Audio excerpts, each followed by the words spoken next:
Hi everyone. सो इस video को start करते हैं। वीडियो में सबसे पहले यहाँ पर विप्रो की तरफ से हायरिंग है, systems engineer L1। Job location Mumbai है। अब देखो, मैं यहाँ पर आपको एक चीज क्लियर करना चाहूंगा। जब आप लोग इसमें अप्लाई करोगे ना, तो एक चीज आपको जानना बहुत जरूरी है, ये कैसी हायरिंग है और इसके रिवर्ट्स आने के कितने चांस होते हैं। तो मैं आपको पहले ही क्लियर करना चाहता हूँ चीजों को, जिससे बाद में कोई कंफ्यूजन ना आए। देखो, जो भी हायरिंग विप्रो की तरफ से निकलती है सुपर सेट के थ्रू, ठीक है, वो एक मास हायरिंग होती है, मास हायरिंग, ठीक है, ये चीज आपको समझनी पड़ेगी। एंड उस हायरिंग में अगर आप अप्लाई करते हो तो रिवर्ट्स वगैरह आने के चांसेस रहते हैं, और यहाँ पर आपका टेस्ट वगैरह होता है। लेकिन उसमें फिर क्या होता है, जैसे अगर आप देखोगे तो अभी रिजल्ट्स होल्ड पर डाल दिए हैं, इंटरव्यूज नहीं आ रहे, ठीक है। सो ये टाइप की प्रॉब्लम्स उन हायरिंग्स में आती हैं। ये हायरिंग्स में कुछ फायदा है, कुछ नुकसान है। अब फॉर एन एग्जांपल मैं इस हायरिंग को लेकर चलता हूं, which is system engineer L1, ठीक है। अब L1 पहले मैं आपको क्लियर कर देता हूं, L1 किसके लिए होती है? फ्रेशर्स के लिए होती है। फ्रेशर्स से लेके जो भी बच्चों को 2 साल तक का वर्क एक्सपीरियंस है, वो लोग जनरली L1 में अप्लाई करते हैं, फिर L2 आता है, फिर L3 आता है, पोजीशन बढ़ती जाती है, ठीक है। अब ये कैसी हायरिंग होती है? अब देखो, इसको समझने के लिए मैं आपको बताता हूं। सपोज एक कोई नया प्रोजेक्ट विप्रो को आया, ठीक है, न्यू प्रोजेक्ट विप्रो को आया। अब उनको उसमें 10 फ्रेशर्स की जरूरत है, जो उस प्रोजेक्ट में सिस्टम संभालने का काम करेंगे। तो ये एक प्रोजेक्ट बेस्ड हायरिंग है। उन्होंने बोला, अच्छा हमारे पास एक नया प्रोजेक्ट आ गया, हमें 10 फ्रेशर चाहिए इमीडिएटली ज्वाइन करने के लिए L1 की पोजीशन पे। तो वो ये वाली हायरिंग पोस्ट करते हैं। ये प्रोजेक्ट बेस्ड हायरिंग होती है। इनमें दो फायदे होते हैं। क्या? ये फायदा होता है कि इसमें आपको ज्वाइनिंग बिल्कुल इमीडिएट मिलेगी, ज्वाइनिंग इमीडिएट मिलेगी। और दूसरी बात, आपके वो प्रोसेस जो है वो फटाफट होगी, फास्ट प्रोसेस होती है। लेकिन इसमें घाटा क्या है? पोजीशंस। इसमें केवल 5 या 10 पोजीशंस होती हैं।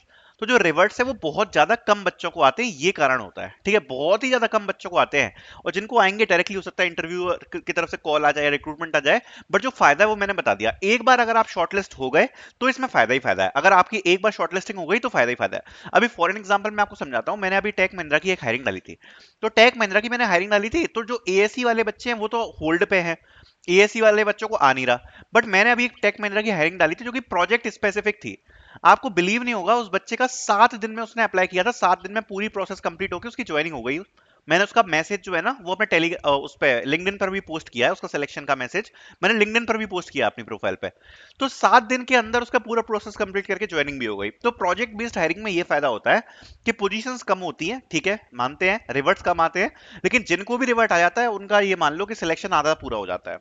तो इसलिए इस टाइप की अपॉर्चुनिटीज में भी आपको अप्लाई करना चाहिए। देन नेक्स्ट अपॉर्चुनिटी के बारे में बात करते हैं। सेल्स फॉर इंटर्न एएमटीएस के लिए हायर कर रही है, रेफरल लोगे तो बेटर है। बाकी इंटर्नशिप की रिक्वायरमेंट है, ये 2027 बैच के लिए है फॉर इंटर्नशिप। एंड जो फुल टाइम है सॉफ्टवेयर इंजीनियरिंग एएमटीएस, ये यहाँ पर 2025 बैच के लिए है। इसमें 7 सीजीपी की रिक्वायरमेंट है विथ नो बैकलॉग्स, ठीक है। 2025 बैच के लिए एक इंपॉर्टेंट हायरिंग अपॉर्चुनिटी है। केवल 3 दिन बच्चे हैं अप्लाई करने के लिए, रिवर्ट्स आने के चांसेस हैं इसके थ्रू। रेफरल ले लोगे तो काफी ज्यादा बेटर रहेगा। Then we have a next opportunity from Accenture. Accenture is hiring for SD position, software development engineer. Experience 0 to 2 years का है। एंड यहाँ पर अगर आपकी किसी भी प्रकार की कोई एक्टिव एप्लीकेशन नहीं है, तो आप इसमें अप्लाई कर सकते हो, ठीक है। इसमें any engineering degree can apply. Job location Bangalore होने वाली है। Then we have next opportunity from Visa, hiring for data engineer. तो इसमें भी आप लोग अप्लाई कर सकते हैं। बैचलर्स डिग्री रिक्वायरमेंट रखी हुई है, ठीक है। Then we have next opportunity, जिसके बारे में बात कर लेते हैं, from Razorpay, that they are hiring for intern SEO. Job location is Bangalore, so you can directly try to apply in this as well. The position is for internship for search engine optimization.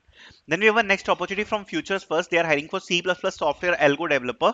And इसमें degree in engineering mathematics finance finance वगैरह की requirement को रखा गया है। अपर colleges को prefer किया जाएगा। Then we have next opportunity, जिसके बारे में बात करते हैं, from Genesis. So Genesis is hiring for trainee. Job location is Gurgaon. So इसमें भी basic requirement you can see, bachelor's degree in computer science information technology वगैरह की रिक्वायरमेंट है। Basic understanding of database management systems की requirement को इसमें रखा गया है, ठीक है। देन आगे बढ़ते हैं। आगे we have a next opportunity, जिसके बारे में बात करेंगे, that is from app inventive. So app inventive is currently hiring for associate software developer, ठीक है। And if you can see, यहाँ पर इसमें आप लोग अप्लाई कर सकते हैं। एसोसिएट सॉफ्टवेयर डेवलपर की यहाँ पर पोजीशन होने वाली है, एंड इसमें आप अप्लाई कर सकते हैं। साथ साथ में यहाँ पर एक और कंपनी हायर कर रही है, जिसके बारे में बात कर लेते हैं। सो यहाँ पर largest e commerce company hire कर रही है सपोर्ट ऑपरेशंस के लिए, तो इसमें भी आप लोग अप्लाई कर सकते हैं। दो दो पोजीशंस यहाँ पर अभी ओपन है। डायरेक्ट टेस्ट अपॉर्चुनिटी है, टेस्ट आपको देने का मौका मिलेगा। ठीक है।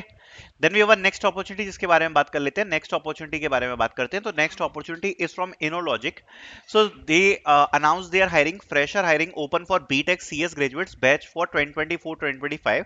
We are inviting application from fresh graduates 2024-2025 batch with a BTech in computer science candidate must consistently score between 70 to 75%।